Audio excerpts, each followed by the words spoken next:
Hello friends, please like and subscribe my channel Easy Learning for more videos. सबसे पहले आज जो हम टॉपिक डिस्कस कर रहे हैं वो सैड का नया टॉपिक है जिसको हम कहते हैं सिस्टम डेवलपमेंट लाइफ साइकिल, जो कि बहुत इंपॉर्टेंट टॉपिक है पेपरों के पॉइंट ऑफ व्यू से भी। उसको हम पॉइंट बाय पॉइंट हम डिस्कस करेंगे डिटेल में। यहाँ पे मैंने उसका शॉर्ट कट एक लाइन में मीनिंग लिखा है, बट इसको वीडियो में डिटेल में डिस्कस करेंगे। आगे बढ़ने से पहले सबसे पहले जो सिस्टम डेवलपमेंट लाइफ साइकिल है, जिसको हम SDLC के नाम से भी जानते हैं, सबसे पहले इसका मतलब समझना ज़रूरी है। सिस्टम डेवलपमेंट लाइफ साइकिल, जो सिस्टम क्या होता है, जैसे हमने प्रीवियस वीडियो में भी डिस्कस किया है, सिस्टम क्या होता है जब बहुत सारे कंपोनेंट्स आपस में मिल जाते हैं, कंबाइंड किया जाता है बहुत सारे कंपोनेंट्स को, उनको कंबाइंड करने के पीछे एक ऑब्जेक्टिव होता है, एक पर्पस होता है, उसको हम सिस्टम कहते हैं। उस सिस्टम को बनने में जो सेट ऑफ स्टेप्स हमारे लगते हैं उसको हम कह सकते हैं। सिस्टम को बनने में जो जो सेट ऑफ स्टेप्स है वो उसकी क्या हो जाती है, लाइफ साइकिल। अगर तो मैं सॉफ्टवेयर बना रही हूँ, सॉफ्टवेयर बनाने को स्टार्टिंग से लेके एंड तक, उसके बनने तक, इम्प्लीमेंट होने तक जो जो स्टेप्स हम फॉलो करते हैं उसको क्या कहते हैं, system development life cycle for a software. अगर मैं कोई बात करूँ, जैसे एक मेरा स्कूटर ही बन रहा है, स्कूटर का स्टार्टिंग से लेके एंड तक बनने तक जो जो स्टेप्स आएंगे उसको बनने में, उसको भी उसकी क्या कहेंगे, सिस्टम डेवलपमेंट लाइफ साइकिल। ये कॉमन ही होते हैं सब में, पर डिपेंड करता है हम क्या बना रहे हैं, कौन सा प्रोडक्ट बना रहे हैं। हम तो कर रहे हैं भाई system development life cycle for software. उसके पॉइंट ऑफ व्यू से हम इसको डिस्कस करेंगे step by step. System development life cycle क्या हो गया, कोई भी हमारे लिविंग प्रोडक्ट हैं या नॉन लिविंग प्रोडक्ट हैं, उनको डेवलप करने में जो सेट ऑफ स्टेप्स फॉलो होते हैं उनको क्या कहते हैं, सिस्टम डेवलपमेंट लाइफ साइकिल। सबसे पहले सिस्टम डेवलपमेंट लाइफ साइकिल में जो पहला पॉइंट आता है जिसको हम कहते हैं recognition of need. Recognition of need का मतलब होता है कुछ भी डेवलप करने से पहले ये तो है नहीं कि बिना सोचे ही समझे हम स्टेप करने शुरू कर देंगे। नो, सबसे पहले हमें पता होना चाहिए हम क्या बना रहे हैं, क्यों बना रहे हैं, क्या प्रॉब्लम है जिसकी वजह से ये हमें स्टेप्स क्या करने पड़े, फॉलो करने पड़े, क्या प्रॉब्लम है, उस प्रॉब्लम को सॉल्व करने के लिए हमारे पास कौन कौन से अल्टरनेटिव है, क्या हमारा मेन मकसद है, क्या किस वजह से हम सिस्टम को डेवलप करने जा रहे हैं, क्यों। अगर तो पहले भी हमारा ये भी डिस्कस करना जरूरी है कि अगर हम कोई प्रोडक्ट बना रहे हैं वो नया बना रहे हैं या पुराना बना रहे हैं। अगर नया बना रहे हैं तो क्यों बना रहे हैं, अगर पुराना है तो उसको क्यों चेंज कर रहे हैं। मतलब हमें पता होना चाहिए हमारा मेन मकसद क्या है, क्या प्रॉब्लम आई थी कि मैंने नया प्रोडक्ट क्या किया, डेवलप किया, उस प्रॉब्लम को कैसे सॉल्व कर सकते हैं। मैं एक छोटी सी एग्जांपल लेती हूँ। पहले मेरा जो लाइब्रेरी सिस्टम था वो मैनुअली चल रहा था। मैनुअल से मैंने उसको क्या कर दिया, कंप्यूटराइज करना पड़ा मेरे को।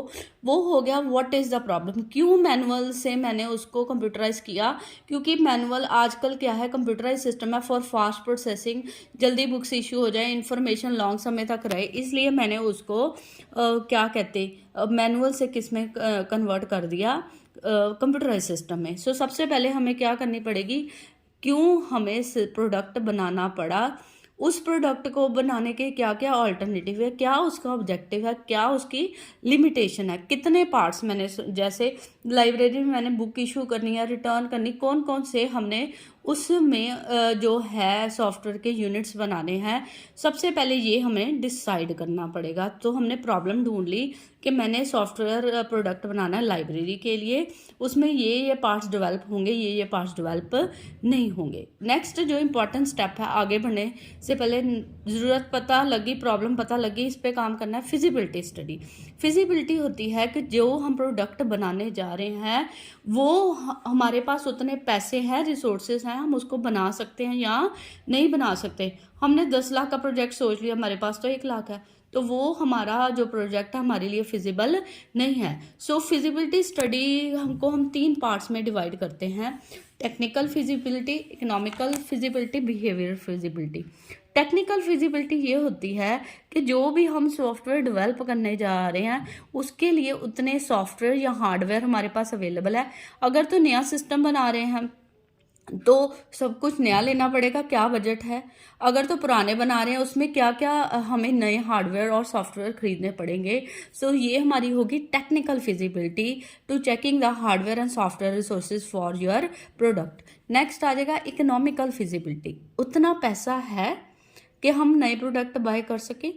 पैसा अगर है तो कितना इन्वेस्ट कर सकते हैं, अगर नहीं है तो कितनी कमी है। सो इकोनॉमिकली हमारे पास हम इतने स्ट्रांग हैं कि अपना प्रोजेक्ट स्टार्ट कर सके। सो इसको कहते हैं इकोनॉमिकल फिजिबिलिटी। इकोनॉमिकल अगर तो हमारे पास पैसा है तो थर्ड आगे आएगी बिहेवियर फिजिबिलिटी, कि अगर हम प्रोडक्ट बना रहे हैं, जिनके लिए बना रहे हैं वो उस प्रोडक्ट को एक्सेप्ट करेंगे या नहीं करेंगे, इसको हम कहते हैं बिहेवियर फिजिबिलिटी। कि जो प्रोडक्ट हम डेवलप करेंगे उस वो लोगों द्वारा ही यूज़ होगा, लोग उसको एक्सेप्ट करेंगे या नहीं करेंगे, ये भी हमें जानना बहुत ज़रूरी है। लोग रेजिस्टेंस तो नहीं है कि प्रोडक्ट नहीं एक्सेप्ट करेंगे। सो ये सबसे पहले प्रोजेक्ट के आगे बढ़ने से पहले लोगों की एक्सेप्टेंस क्या होनी चाहिए, एक्सेप्टेंस होनी चाहिए, ताकि जो प्रोडक्ट हम बना रहे हैं वो उसको यूज़ कर सके। कितनी लोगों की एक्सेप्टेंस है और कुछ लोग क्या कह रहे हैं कि ये प्रोडक्ट हमें नहीं चाहिए। सो ये हमें सबसे इम्पॉर्टेंट है आगे बढ़ने के लिए।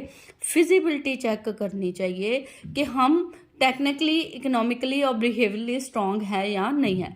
आफ्टर एनालाइजिंग हमारे पास पैसा भी है, हमारे पास रिसोर्सेज भी है और लोग भी उस सिस्टम को खुशी खुशी एक्सेप्ट करेंगे, हम आगे बढ़ सकते हैं। इसके बाद हमें प्रॉब्लम पता लग गई, हमारे पास पैसा है, हमें पता लग गया। उसके बाद हम आएंगे थर्ड स्टेप, एनालिसिस। एनालिसिस होता है detail study of any product. जो सिस्टम हम बनाने जा रहे हैं, जैसे कि हम लाइब्रेरी का सॉफ्टवेयर ही बनाने जा रहे हैं, उसकी डिटेल स्टडी करनी। डिटेल स्टडी मीन्स उस जो हमारे सॉफ्टवेयर बनेगा लाइब्रेरी में, उसमें कौन कौन से फॉर्म्स आएंगे, कौन सा फॉर्म क्या काम करेगा, कौन से फॉर्म में क्या क्या हमारे पास बॉक्सेस आएंगे, कौन कौन से रेडियो बटन्स आएंगे, और अगर हर फॉर्म है, अगर रिटर्न फॉर्म है तो उसमें कौन सी इन्फॉर्मेशन आएगी, अगर तो सबमिट फॉर्म है उस पर कौन सी इन्फॉर्मेशन आएगी, वो सब हम किस में करेंगे, एनालिसिस में। सो कौन सा फॉर्म किसके साथ रिलेटेड होगा, किसका डेटा कहाँ जाएगा, कौन सा फॉर्म किसके साथ कनेक्ट होगा, कौन सा फॉर्म किसके साथ कनेक्ट नहीं होगा, कौन से मेन्यू बनेंगे, कौन सा मेन्यू हमें कौन सी रिपोर्ट जनरेट करके देगा, कहाँ से डेटा सेव होगा, उसको हम कहते हैं एनालिसिस, डिटेल स्टडी। हमने डीपली हर एक फॉर्म को स्टडी किया, हर एक फॉर्म के अंदर सब कंपोनेंट को स्टडी किया, इसको कहते हैं एनालिसिस। जब हम डिटेल स्टडी कर लेते हैं, जो जो हमने स्टडी किया उसको हम क्या करते थे, डिज़ाइन बना लेते हैं, उसका ब्लूप्रिंट बना लेते हैं। जैसे कि हमने डिसाइड किया कि हमारे में, लेट्स सपोज कि हमारा जो बनेगा सॉफ्टवेयर, उसमें हमारे पास एक फॉर्म होगा जो होगा फॉर्म 1, जिसमें हम डेटा सबमिट करेंगे, हमारी बुक इशू करेंगे। तो उसका एक ब्लूप्रिंट बना लेना, उसका डिज़ाइन तैयार कर लेना। उसको कौन सा फेज कहते हैं, डिज़ाइन फेज। तो जो हमने सोचा था उसका जब हम डिज़ाइन तैयार करते हैं, ब्लूप्रिंट तैयार करते हैं, उसको हम कहते हैं डिज़ाइनिंग फेज। या हम उसका आर्किटेक्चर, जैसे घर बनाने से पहले उसका हम डिज़ाइनिंग तैयार करते हैं, कौन सा रूम कहाँ होगा, कैसा होगा, बाथरूम कहाँ होगा, सो उसको कहते हैं डिज़ाइन। इसी तरह से हम जो भी हमने डिटेल स्टडी किया, हर एक फॉर्म का हम क्या बनाएंगे, एक डिज़ाइन बनाएंगे कि फॉर्म में कौन कौन सा डेटा आएगा, कौन सा इनपुट फॉर्म होगा, कौन सा आउटपुट फॉर्म होगा, कौन सा रिपोर्ट होगी। अगर रिपोर्ट है उसमें कौन कौन से हमारे पास फील्ड आएंगे रिपोर्ट में, जो रिपोर्ट जनरेट होगी। अगर मैंने सबमिट का फॉर्म बनाना है, सबमिट मतलब लाइब्रेरी से बुक इशू करनी है या बुक सबमिट करनी है इन्फॉर्मेशन, तो उसमें कौन कौन से फॉर्म आएंगे, उनका सारा सभी का एक डिज़ाइन बना लेना, पैम्फलेट से एक फॉर्म तैयार कर लेना। सो उसको हम कहते हैं डिज़ाइन फेज। सो नेक्स्ट आ जाएगा कोडिंग। कोडिंग क्या हो गया, हमारा टेक्निकल फेज है। जो हमने डिज़ाइन बनाए थे, जो हमने आर्किटेक्चर डिज़ाइन बनाए थे या ब्लूप्रिंट तैयार किए थे, उनको यूज़ कर करके, कोई भी टेक्निकल लैंग्वेज यूज़ करके, प्रोग्रामिंग लैंग्वेज यूज़ करके उन फॉर्म्स को तैयार करना, उसको कहते हैं हम कोडिंग पार्ट। ये हमारा प्रोग्रामर इस पे काम करता है। वो हमारे जो हमने डिज़ाइनिंग की हैं, फॉर्म्स बनाए हैं, डिज़ाइन किए, उनको यूज़ करके उन पे कोडिंग करता जाएगा और उसको वर्किंग ऑर्डर में लाता जाएगा, उसको कहते हैं कोडिंग। ये सबसे टेक्निकल पार्ट है। सो कोडिंग पार्ट पे ही हमारा डिपेंड करता है किसी भी सॉफ्टवेयर की सक्सेसफुल। सो कोडिंग पार्ट में ये भी आ गया कि फ्रंट एंड को बैक एंड से हम क्या करते हैं, कंबाइन करते हैं। ये जो होगी हमारी क्या होगी, कोडिंग होगी। नेक्स्ट आ जाएगा टेस्टिंग। टेस्टिंग जब हमने कोडिंग कर ली, डिजाइनिंग से के बाद कोडिंग कर ली, जो हमने सॉफ्टवेयर बनाया है चेक करना कि वो सही चल रहा है या नहीं चल रहा, जो यूज़र ने हमें स्पेसिफिकेशन दी थी उसके अकॉर्डिंग काम कर रहा है या नहीं कर रहा, वो हम किस फेज में करेंगे, टेस्टिंग में। सो टेस्टिंग बहुत इंपॉर्टेंट पार्ट है हमारे SDLC में। किसी भी प्रोडक्ट की सक्सेस और फेलियर डिपेंड करता है टेस्टिंग। टेस्टिंग भी कई तरह की होती है, unit testing, black box testing, white box testing, stress testing. Depend करता है कि हम कौन कौन से टेस्टिंग हम फॉलो करेंगे। सो टेस्टिंग अगर मैं इन शॉर्ट कहूँ कि जो यूज़र ने स्पेसिफिकेशन दी थी, यूज़र चाहता है कि जो मेरा लाइब्रेरी वाला फॉर्म है उसमें जो हमारी बुक सबमिशन का फॉर्म है वो आ जाए, तो वो उसकी सक्सेस डिपेंड करती है टेस्टिंग पे।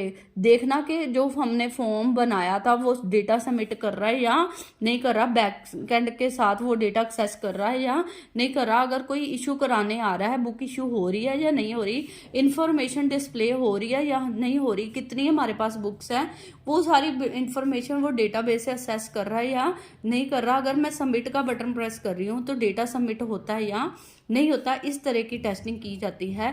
सो टेस्टिंग में जैसे मैंने अभी बनाया, जैसे कि यूनिट टेस्टिंग की जाती है, एक एक बॉक्स में इंफॉर्मेशन भर के देखी जाती है जो हमने फॉर्म डिज़ाइन करे हैं कि सभी तरह की इंफॉर्मेशन वो एक्सेप्ट कर रहा है या नहीं कर रहा, या उस पर एट ए टाइम 10-12 फॉर्म्स में डेटा भर के देखा जाता है कि वो स्ट्रेस बर्दाश्त कर रहा है, कहीं सिस्टम फेल तो नहीं हो जाता।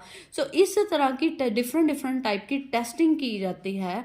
सो टेस्टिंग का सही होना बहुत ज़रूरी है। अगर तो हमारी सिस्टम सक्सेसफुल है, उसके बाद हम उसको क्या करते हैं, इम्प्लीमेंट करते हैं। इम्प्लीमेंट करने के बाद उसकी क्या आ जाती है, मेंटेनेंस। सो इसमें हम एक पॉइंट शायद मिस कर गए, इम्प्लीमेंटेशन, जिसको हम कोडिंग में भी कर देते हैं। सो टेस्टिंग करने के बाद हम क्या कर देते हैं, सिस्टम को क्या कर देते हैं, इम्प्लीमेंट कर देते हैं। इम्प्लीमेंट का मतलब उसको वर्किंग ऑर्डर में ले आते हैं, यूज़र को यूज़ करने के लिए दे देते हैं कि यूज़र जो सॉफ्टवेयर है उसको क्या करेगा, यूज़ करेगा, used by the user, used by the user. So user check करेगा, यूज़र उस पर वर्किंग, एक्चुअल में वर्किंग स्टार्ट कर देगा। सो ये जो होता है, ये हमारा होता है इम्प्लीमेंटेशन पार्ट, जो कि यूज़र द्वारा जो स्पेसिफिकेशन दी गई थी उसके हिसाब से यूज़र चेक करेगा कि हमारा सिस्टम चल रहा है या नहीं चल रहा। एक्चुअल में हमने सिस्टम को क्या कर दिया, वर्किंग ऑर्डर में ले आए हैं, इसको बोलते हैं इम्प्लीमेंटेशन। सो उसके बाद इम्प्लीमेंटेशन होने के बाद उसके बाद उसकी क्या होती है, मेंटेनेंस। मेंटेनेंस का क्या होता है, जब सिस्टम चल रहा है, देखो कोई भी सिस्टम बना है तो उसकी लाइफ टाइम होती है। ये नहीं है कि आज सिस्टम बनाया तो कल उसको ख़त्म कर दिया। सो जो भी सिस्टम बनता है उसकी लाइफ टाइम टू टाइम क्या होती जाती है, उसकी क्या होती है, सॉरी, मेंटेनेंस। मेंटेनेंस का मतलब होता है, जैसे कि आज हमने को मोबाइल खरीदा है तो मोबाइल में सॉफ्टवेयर हम कोई भी डालते हैं, टाइम टू टाइम उसके अपग्रेड्स आते जाते हैं, उसको कहते हैं अपडेशन, जिसको हम मेंटेनेंस का भी पार्ट कह सकते हैं। सो इस तरह हम इसको मेंटेनेंस को शॉर्ट में बताएं कि जब भी कोई प्रोडक्ट बनता है टाइम टू टाइम उसमें क्या चाहिए होती हैं, चेंजेस, जिसको अपग्रेडेशन कहते हैं, वो हमारा किसका पार्ट हो गया, मेंटेनेंस का। सो कोई भी सिस्टम स्मूथ वर्किंग करे, जैसे जैसे एनवायरनमेंट में चेंजेस आती हैं उस हिसाब से हम अपने सिस्टम में, सॉफ्टवेयर में चेंजेस करें, उसको किसका पार्ट कहते हैं, मेंटेनेंस का। सो जैसे हम स्कूटर खरीदते हैं उसको हम टाइम टू टाइम मॉडिफाई करते हैं, उसकी रिपेयर करते रहते हैं, उसकी सर्विस करते रहते हैं, वो किसका पार्ट हो जाता है, मेंटेनेंस का। अगर तो हम सॉफ्टवेयर की बात करें, सॉफ्टवेयर में क्या मेंटेनेंस होगी, तो सॉफ्टवेयर को नए नए उसके अपडेट्स भेजते रहते हैं, उसके वर्जन्स को अपडेट करते रहते हैं, वो किसका पार्ट हो जाता है, मेंटेनेंस का। सो इस तरह से ये सारे steps system development life cycle में, किसी भी सिस्टम की डेवलपमेंट में जो है वो फॉलो किए जाते हैं। कोई भी प्रोडक्ट इन स्टेप्स के बिना नहीं बन सकता। सो ये बहुत इंपॉर्टेंट टॉपिक है किसी भी प्रोडक्ट की लाइफ टाइम में। सो इसलिए इसको कहते हैं system development life cycle. I hope you like the video, you understand the video. Please like and subscribe my channel for more video. I hope, please press the bell icon. I am very thankful to you. Please, thank you very much.